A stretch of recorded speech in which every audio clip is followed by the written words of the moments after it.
सी चर्चा आपको सुनाऊं।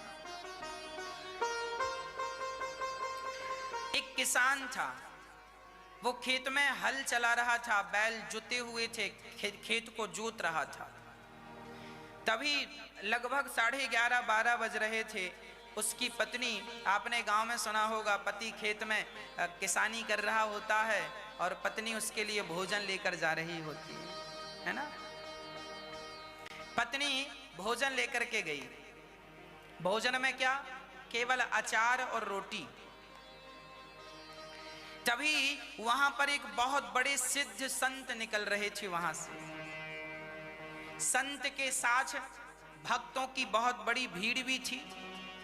संत ने उस किसान और उस किसान की पत्नी को देखकर संत रुक गए और संत जाकर खेत में उस किसान के पास बैठ गए। किसान अचार रोटी खा रहा था, पत्नी 6 रोटी लाई थी।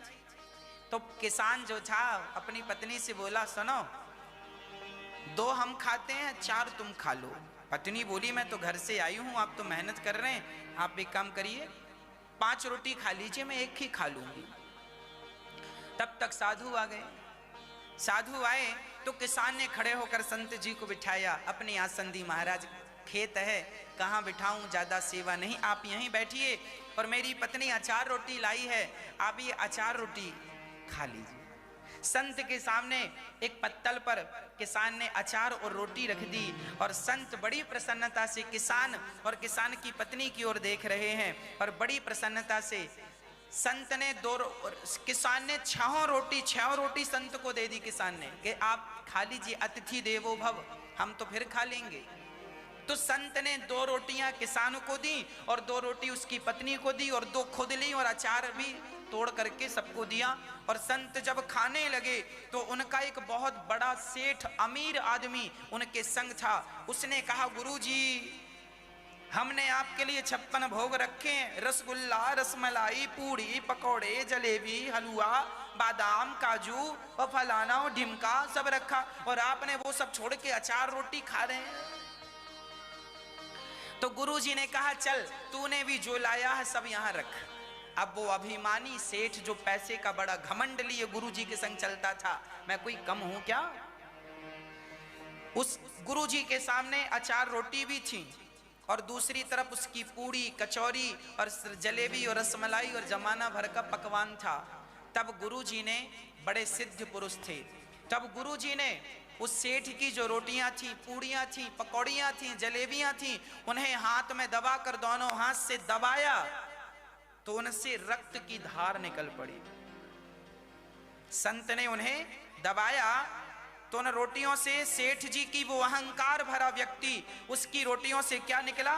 दबाने से, निचोड़ने से रक्त निकला, खून निकला।